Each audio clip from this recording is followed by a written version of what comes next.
It came to us in a very unique way. About 5 years into our existence as the museum proper, we actually received a message from Mr. Regele, communication with him saying, hey, I was in the Signal Corps.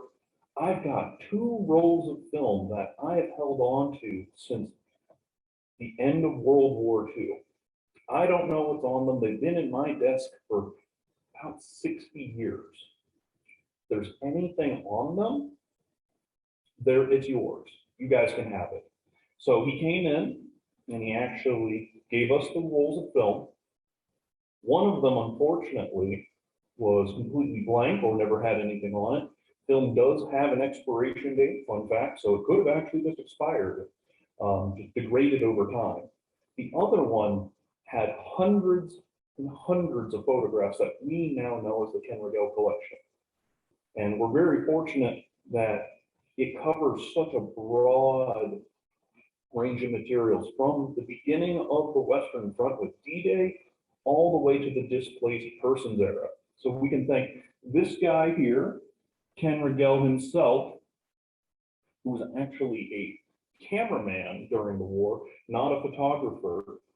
There's him with his Bell and Howell IMO, or its official designation, the PH330G.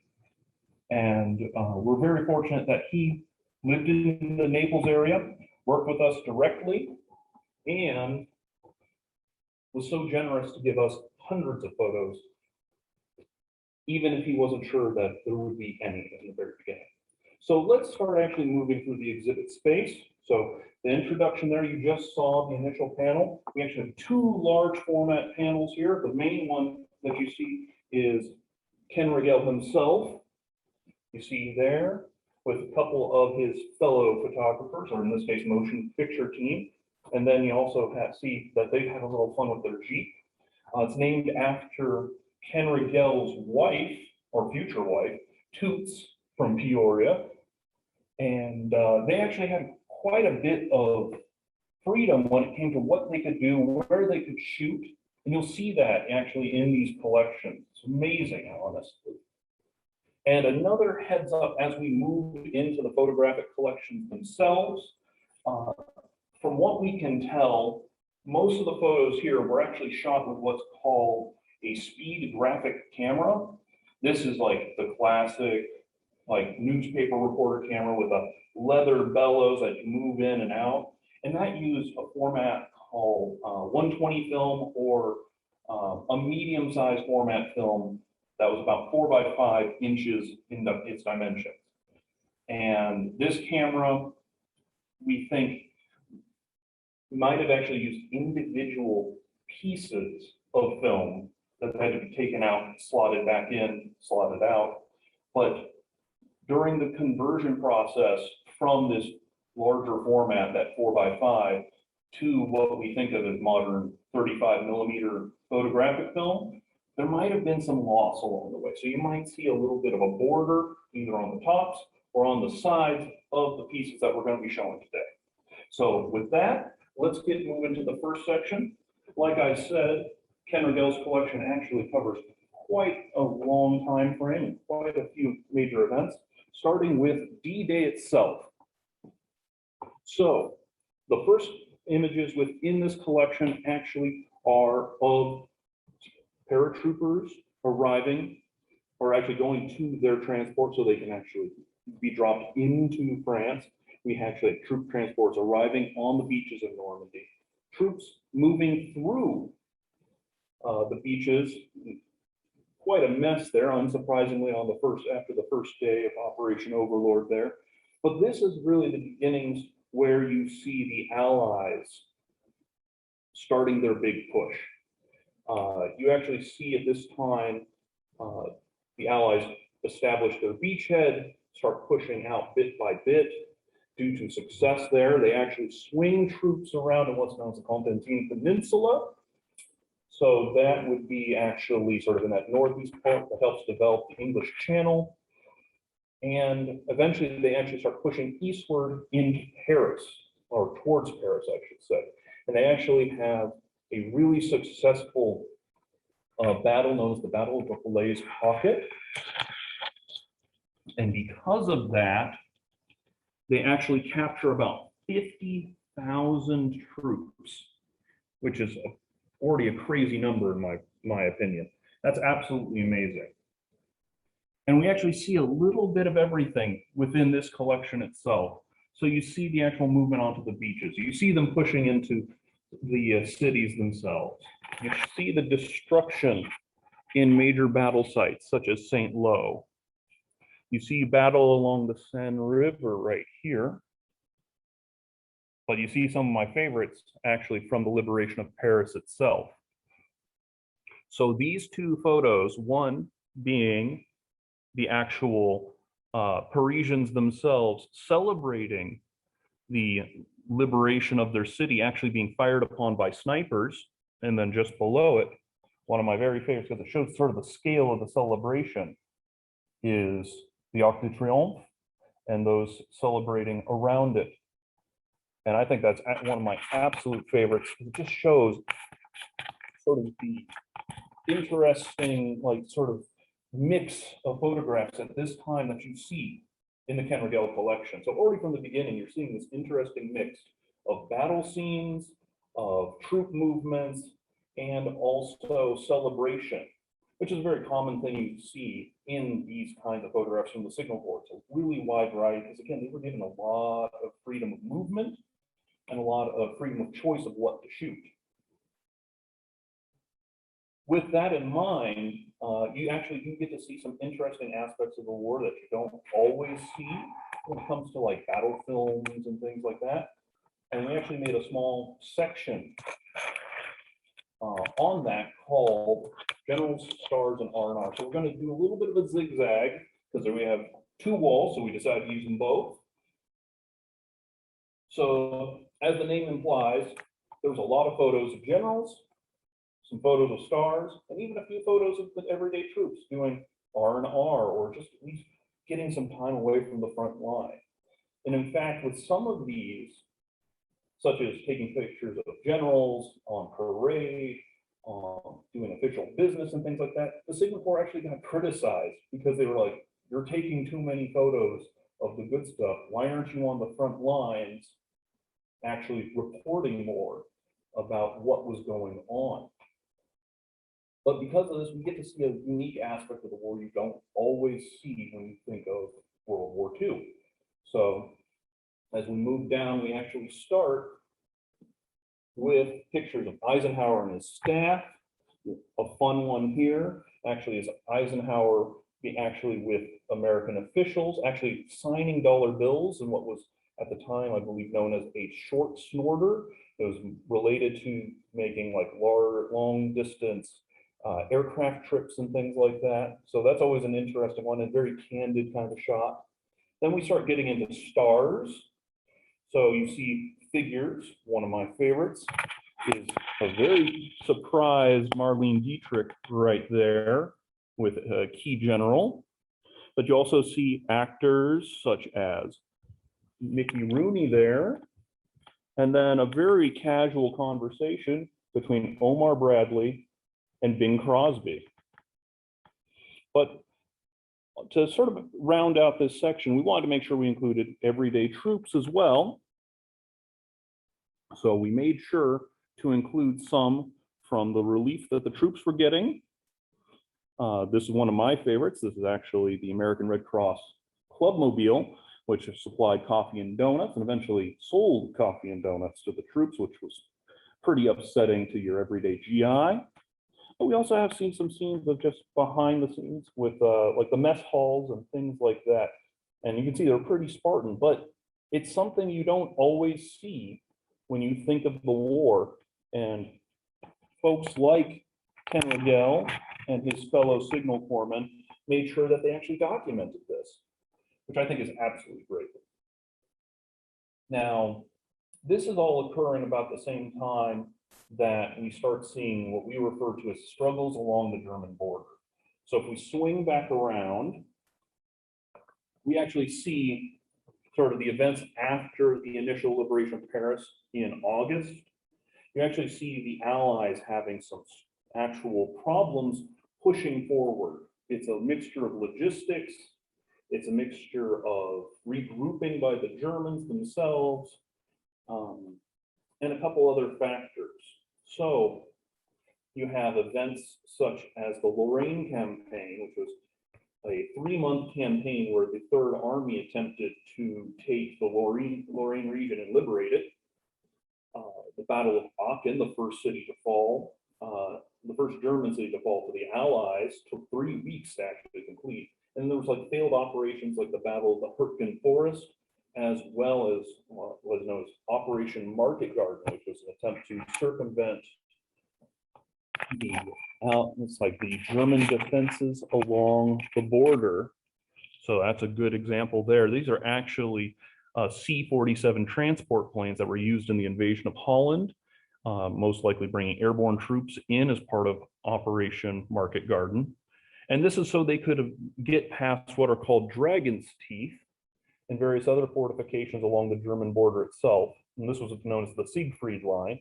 So if you actually look there, you can see the rounded spots. Those are actually troop helmets. So the Signal Corps itself was hiding behind these massive concrete sort of pyramids, just with every other GI. So they were in, in harm's way with nothing more than a camera or a motion picture camera, which is pretty scary, to be honest. I don't know if I could do that.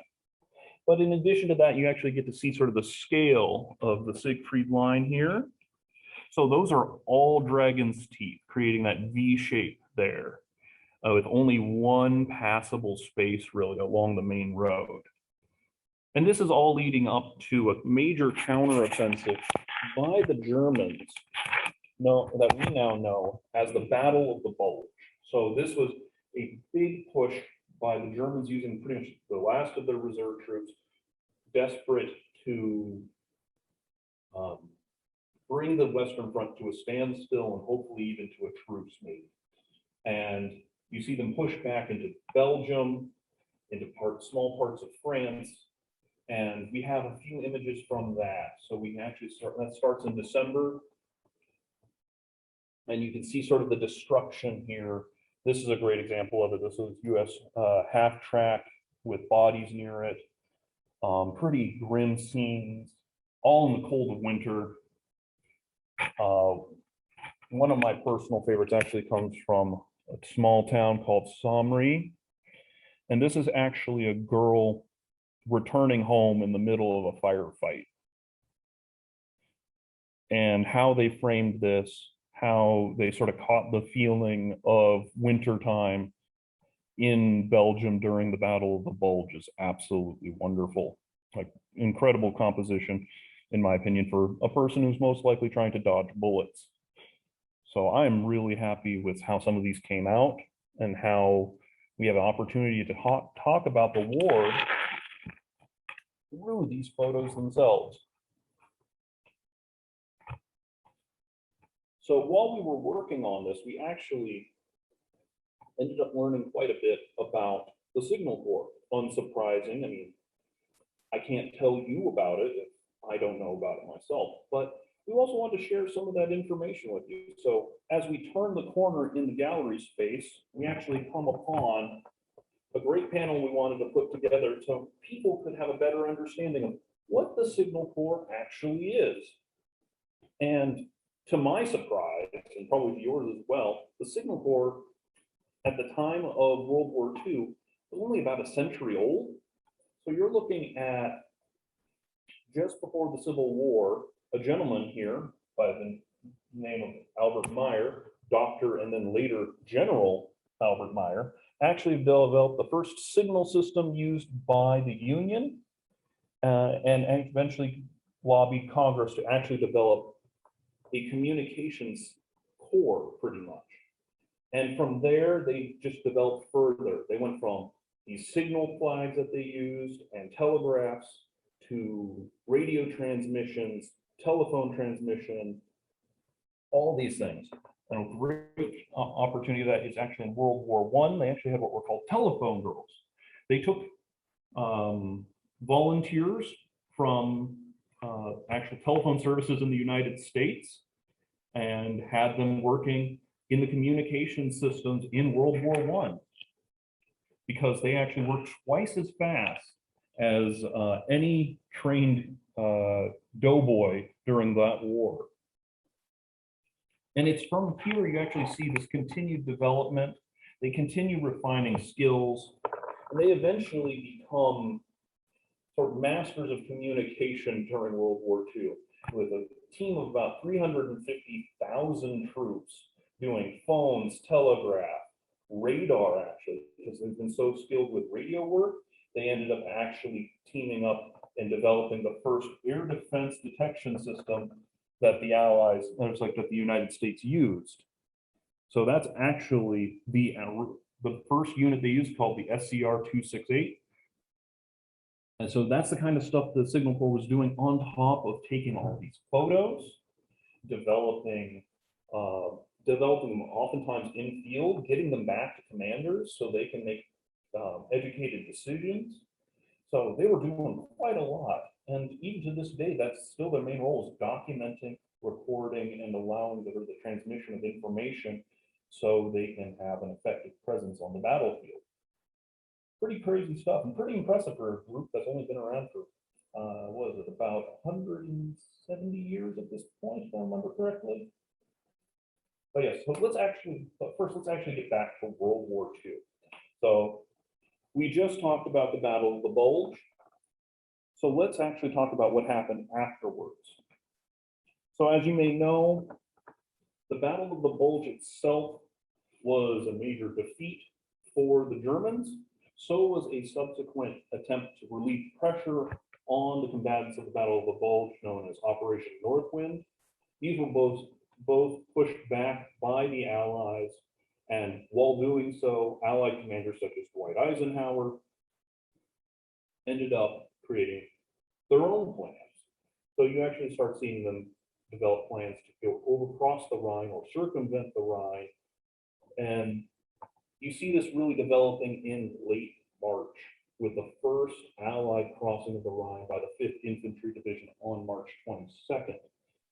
And with the photos here, you can actually see a great example of some of the stuff that they were dealing with when it comes to the crossing situation. So this is a later image where you actually see the blown out bridges trying to prevent crossings, but you also see that the engineers of the US Army ended up developing a temporary bridge so they could actually keep troops flowing across. And it's with these events that you actually see the Allies moving across Germany really quickly, to the point that they actually ended up capturing over 300,000 troops in what is known as the Ruhr Pocket. And because they capture so many people in such a quick time, they have to figure out what the heck they're going to do with these guys. So you actually see what's called Rhein's Weissenlager develop, or Rhine Meadow camps. And when I first saw this photo, I genuinely thought this was like a leveled city. But in fact, every little dot and speck there you see is a captured German soldier, honestly, or their tent, because these again were open air camps.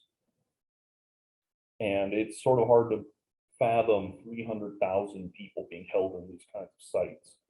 But as we know, being a Holocaust museum, this is far nicer than a lot of treatment that German prisoners of war received. And now we also have some other interesting pieces where you see sort of the victory. It's almost like, I don't want to call it mop-up, but you see these almost celebratory pictures. You see troops waiting along the Elba River, which was their final stopping point for the Western Allies. You see the capture of figures such as Gerd von Rundstedt, a field marshal of the Axis. Or one of my very favorites, you see actually the celebration of East and West coming together. You actually will see this here on April 26th. So this is actually the Soviet Army and the American armies meeting up. And one of the things I absolutely love about this piece, actually, and this is me just after studying a ton of the Signal Corps, is you can see a Signal Corpsman there actually using a similar camera to Ken Regel's, just spring operated instead of mechanically or electrically. So you have Signal Corpsmen taking pictures of Signal Corpsmen documenting this historic meetup. And I just like the fact that that's how much they were overlapping at the end of the war. They were just making sure there was a historical record and very much a pictorial record of this event. And speaking of pictorial records, we come to probably one of the most important things that the Signal Corps was involved in. So during this push into Germany and the last days of the Third Reich, this is when you see the Allies of the West, especially infantry, really discovering for the first time what was going on near the end of the Holocaust. And you may be familiar, but General Eisenhower visited the first Western concentration camp, Ohrdruf, and pretty much ordered Allied troops to document, record, and make sure that the events and the sites seen at camps like Ohrdruf, later Buchenwald, Mauthausen, Bergen-Belsen, etc., that these would be documented in perpetuity so they wouldn't just become mere propaganda and denialists would have an opportunity to say that this didn't happen. And you see that in Ken Regel's images themselves. His really focus on two sites, Buchenwald concentration camp and Woblin concentration camp, which is less known, but I think out of his collection, probably the more profound and sort of more meaningful one, at least to me. So we start showing first some of the things that Allied Signal Corps teams found in the camps themselves. If we look up here, we actually see the conditions within a Buchenwald bunk or a barracks. You see the bunks overcrowded, people missing clothes, if they have clothes at all. Then you see liberated prisoners describing how they were tortured by the SS in their camp. And then that's when we move into Woblin concentration camp, where you see a wide variety of stuff. But some of the most profound are survivors helping survivors, because they're actually helping move people onto trucks to go get medical treatment. You see individuals in such a bad shape that they get hysteric because they're not going on one of the trucks. They think they've been forgotten. And you really do see the condition that these individuals were in, even comparatively. I mean, no one was doing well, but you can see who was doing worse. It's really touching. But one of the things that really stuck with me during this survey and research on Ken Regel's collection was actually in Woblin, specifically actually just outside Woblin. And this was the memorial service done on the grounds of the Ludwigslust Palace in Mecklenburg, Germany. And what's profound about this is, like a lot of camps, they actually required Germans from the nearby town to actually take part in the burial and the memorial services that were put on. So those are German civilians taking part in the burial and the creation of these grave sites on palace grounds. And as you can see here, the Allies had a full memorial service, and they were actually required, the Germans, to walk through and actually see the victims before they were buried. And it's these photos that strike me personally, because it's almost like, because of the time they have to set up, the time to get their lighting right, the time to set up shots. In a lot of these instances, especially in the Woodland burial pictures, you really do see the skill of these photographers. You see a good use of perspective on that last photo I highlighted there, creating a one-point perspective with both the crosses and the line of Germans seeing it. You saw great framing in the memorial picture, and that really struck me, really impressed me, honestly. We have one more section to go, so we will actually be talking about after the war at this point. So as you're probably familiar, yes, so my apologies, I'm getting a little ahead of myself. This is actually a powerful one we've used in a couple exhibits, actually. This is actually Buchenwald's camp's main gate. And this is a powerful one because you see this mix of nationalities coming together. So you see American, Polish, Soviet, all coming together for a memorial service that was documented by the Signal Corps. So powerful stuff. And my apologies to these people for getting a little ahead of myself there. But yes, so from liberation, from victory, we actually see the development of what we know as the Displaced Persons era, and one of the first moments of sort of international justice. We'll first talk a little bit about displaced persons, because you see millions of displaced persons. You see people who were forced out of their homes by Germans. You see people forced out of their homes because they're German. You see people forced out of their home because their homes have been destroyed. And the Signal Corps documented this. And we actually have different images of them throughout sort of this process. And we decided to highlight some of people trying to sort of scrabble together what they have as a life and put that pretty much into a cart and have it carried by a horse, and pretty much staying wherever they can in open spaces along the road. So you actually really do see that in these first couple photos here. So this is a great one where you actually see sort of the conditions that they're just trying to cook in. They're trying to just have whatever meal they can at this point.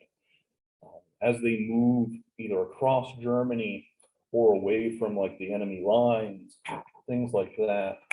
And here's a great scale of it, actually. So this is just along the side of the road. Powerful stuff. And you can only imagine what they're trying to run away from. From there, I wanted to actually talk about the International Military Tribunal, because we're lucky enough that we actually have quite a bit connected to the International Military Tribunal, the first of the Nuremberg trials, in our collections, not only in like a photographic sense, like with Ken Regel's, but some other materials as well.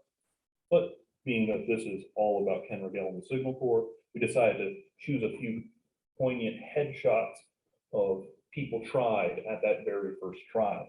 So you have Robert Ley here, head of the German Labor Front, and a bit of a philosophical figure within the Nazi Party. You have down here, Julius Streicher, infamous anti-Semite, who actually ran the awful newspaper Der Stürmer and wrote the anti-Jewish children's book called The Poisonous Mushroom. Terrible person. Really tried as a political figure and for his hatred and his virulent anti-Semitism, really. From there, you see above, you actually see Hermann Göring, who was the president of the Reichstag, as well as the supreme commander of the Luftwaffe. So he was tried both in a military sense and in a political sense. And an interesting one that was also tried is Franz von Poppin. So he was actually the chancellor before Hitler and helped us create the coalition government that allowed Hitler to seize power even further from being chancellor. So they tried him, and he was actually acquitted by the International Military Tribunal. Now, we I like to end, I want to end this one on more of a positive sort of feel. So the end of the war also had hope. So I wanted to make sure to include a very interesting sort of, it's almost unique within the collection of Ken Regele, actually. And that is this photo of displaced women who had actually sewn flags. And you can see smiles on their faces. You can see energy. You can almost feel that hope. And that's what you see a lot with displaced peoples after the war. There's a lot of hope. There's a lot of desire to rebuild, learn new skills, and move forward with their lives. So I think that's a great piece to end on. And that, my friends, is it. That is caught on film, the wartime photography of Ken Regele. I can't say enough thanks to Ken Regele himself for thinking about us back in 2006, saying, you know, I've had those photos. I know who might be able to use them. And I really appreciate his willingness to work with us and be so generous with such a unique collection. I'd also like to thank the National World War II Museum in New Orleans, who were very helpful in helping us understand equipment and a little bit more about the unit Ken Regele was part of. And finally, I'd like to thank the Division of Cultural Affairs for the state of Florida and the Jewish Federation of Greater Naples for their support in making this exhibit possible. Now we're going to go, it's like we're going to, thank you so much. Okay, thank you, Cody. I'm going to give Cody just a minute to get himself seated where we can do our Q&A. So I hope you all enjoyed that. And if you do have questions, please put them in the chat box. We have several questions that were sent in ahead of time as well. So we'll be going through some of those. There he is, ready to go again. All right, Cody, I'm going to see if I can change this view here.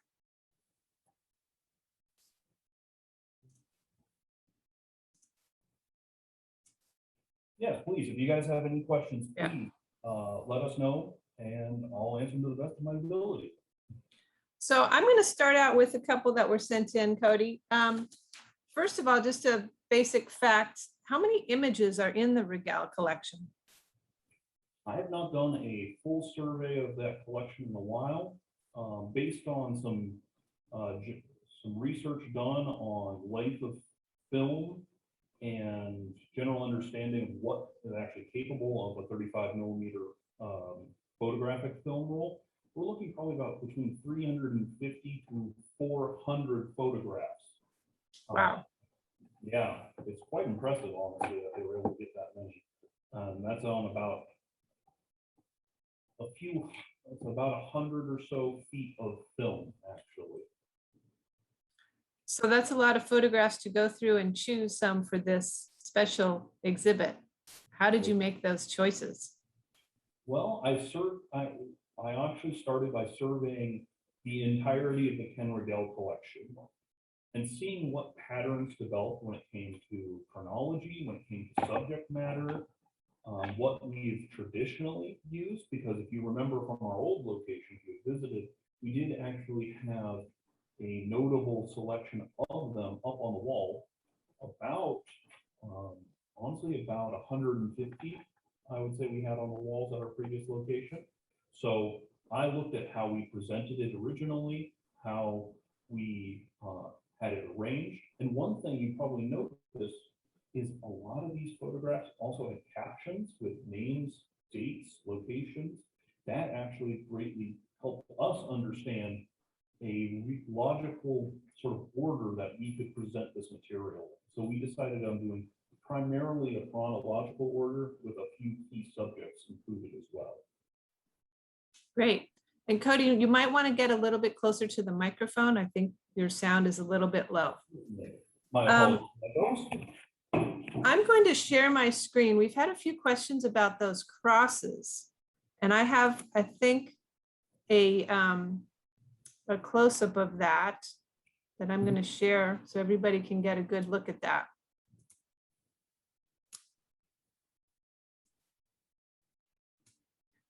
So why were there crosses on these Jewish graves? Do we know? That one, I believe, is more in general as a memorial marker than anything else. I think it was probably much more effective for them to quickly build a cross, have it painted white, and make sure it's actually placed. So it was more in a memorial sense than in a religious sense, I would argue. You see a similar thing done in a couple other camps. I believe we actually have from our collection, a different photographic collection from Ordruff, where they actually used a single plank instead. So that might have been out of a lack of materials or something like that. So I think this is much more in a pure memorial sense by primarily, Christian liberators and soldiers. So they were just thinking of what they probably used. I don't think it was trying to say that these were specifically Christian individuals or should be Christian. I think it was more just a general memorial site or memorial marker, I should say. Maybe not realizing that it wasn't exactly appropriate. Correct. I think they were more adamant on making sure that the remains were marked and there was a memorial service for these victims than necessarily thinking about the symbols to use in the period briefly after liberation. So one of the other photos that I have available to show to everybody is another one of your favorites, Cody, which is this girl walking through the area. Is this after a big fight, or what do we know about this scene? It is in Samri, Belgium, which was right in the middle. It's in a notable area of the Battle of the Bulge. When it comes to actually the actual combat there, I'm not as directly familiar, but I know this is one of my favorites because of how it's framed, how you have the lighting actually creating just a silhouette, so you get this powerful feeling of this girl walking. She stands out so much on that winter background. But when it comes to the actual combat itself, I would have to do a little additional research and see what exactly was occurring in Samri. I chose it purely on aesthetics, and its chronology fit very well within our understanding of the 6-month period that struggles along the German border section actually covers.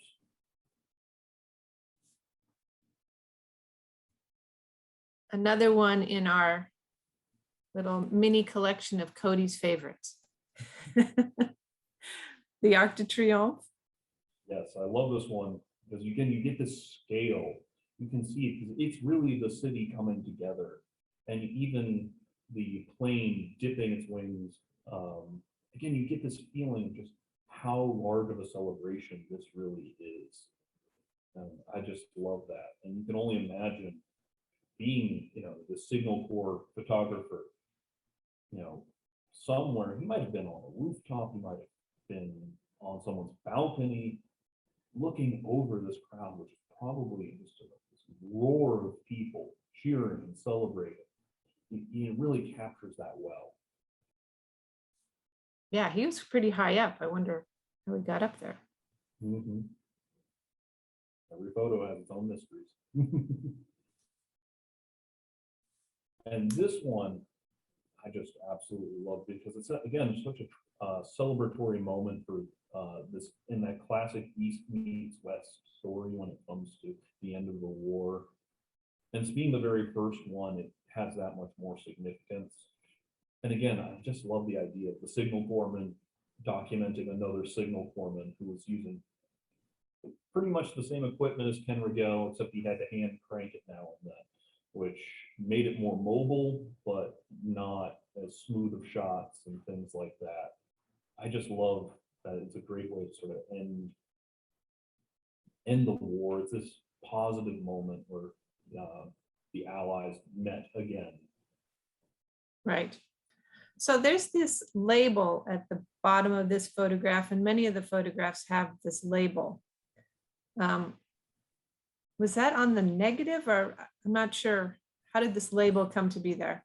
That was, from what we can tell, that was on the negative. From what I'm guessing, again, like I mentioned in the beginning of this presentation, that Ken Regele's materials were most likely converted from this big 4x5 individual negatives, where someone probably took the negative, wrote a brief description of what was going on, including down to who, what, and where, and actually either included it on the negative, or another possibility, thinking about it, was that they made the negatives from what's called a positive. That's your everyday photograph. So they might have actually written up this little description and then made a negative from that photo, which is its own interesting process, which I could go on about learning. I learned that directly from the State Archives of Florida during my schooling. But that is a possibility as well. So they would actually take a photo, convert it into a negative by actually exposing it just right, and then we could have included that information. But when it got to us, that caption was on there already. Okay, interesting. We have one of our audience members with his hand raised. Maybe Jim has some knowledge about this? Please. Or do you have a different question, Jim? Would you like to No, unmute? can you hear me? Yes. Yeah. I used to be in the photo lab business, and those Oh, are wonderful. copies of prints. And I bet dollars to donuts, those are just, they typed out the caption and stuck it on the photo before they made the copy. That's what I'm thinking too, Jim. I If they think did what it I'm- on a negative, it would be opposite. Yeah. Right. The more I think about it, the more sensible it is that they would have made the, when they were making the negatives for Ken Regele, that they would have just grabbed the photos that already have the captions. So we received negatives that were copies Yes. of the original photographs that had been labeled. Interesting. When you start going from negatives to positives and things like that, you can get mixed up in your own head. I know I've had moments like that myself.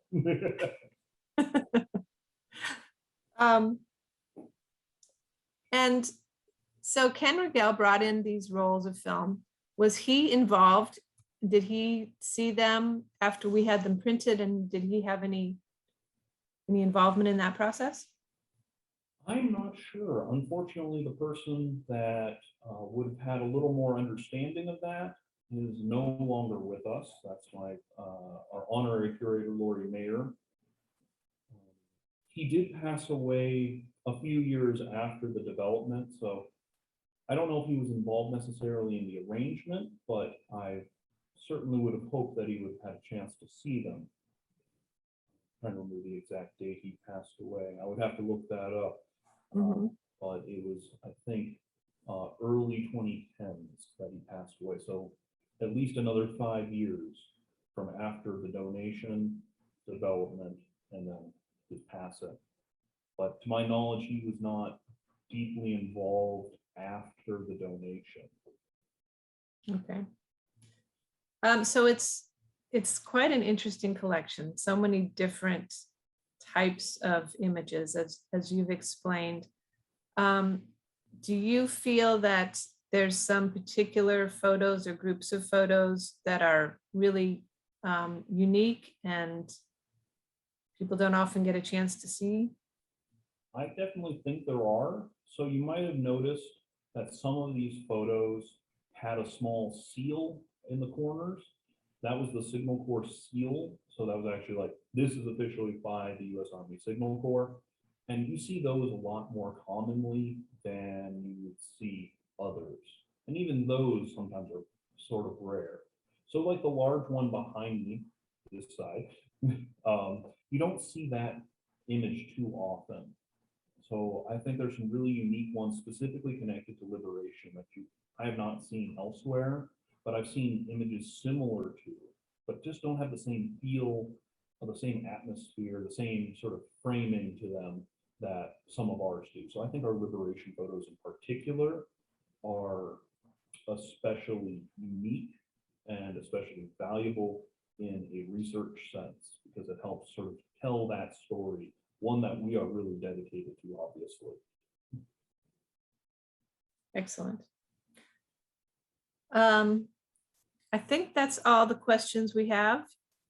Did you have any other final thoughts that came to mind, Cody? The main thing I think about with this collection is how comprehensive it is. It showed aspects of the war, not only in like a victory sense, not even like even in a troop sense, but also in a sense of what life was like. Like that girl in Samri. You see destruction of buildings, you see lives torn apart, you see liberators, you see survivors, and you see people trying to rebuild after the war. It really shows what war is, in my opinion.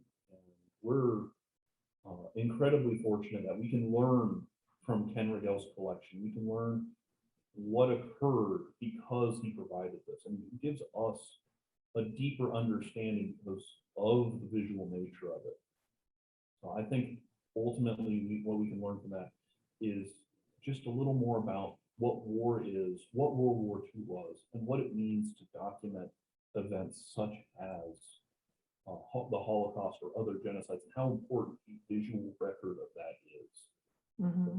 That's what it really comes down to me, and I hope you guys can take that away as well, so that these photos provide an incredible resource for an organization like ours in teaching lessons of the Holocaust and furthering our goals to inspire action against bigotry, hatred, and violence. Yes, it's a perfect wrap up for that, Cody. Thank you so much. So the space that Cody is in and has been showing us is what we call our special exhibit gallery. It is the Estelle and Stuart Price Gallery. And when this exhibit has run its course and we take it down sometime in late October, then Cody will be installing our next exhibit, which is called Vedem. And Yes. Vedem was an underground newspaper or magazine written by teenage boys in Theresienstadt. And that will be coming here in early November, and it should be a very interesting exhibit as well. So we hope you'll all come back to the museum and see Vedem. Thank you all for joining us. Thank you for your support of the museum and for participating with us in our Zoom programs. And we hope to see you again soon. Take care.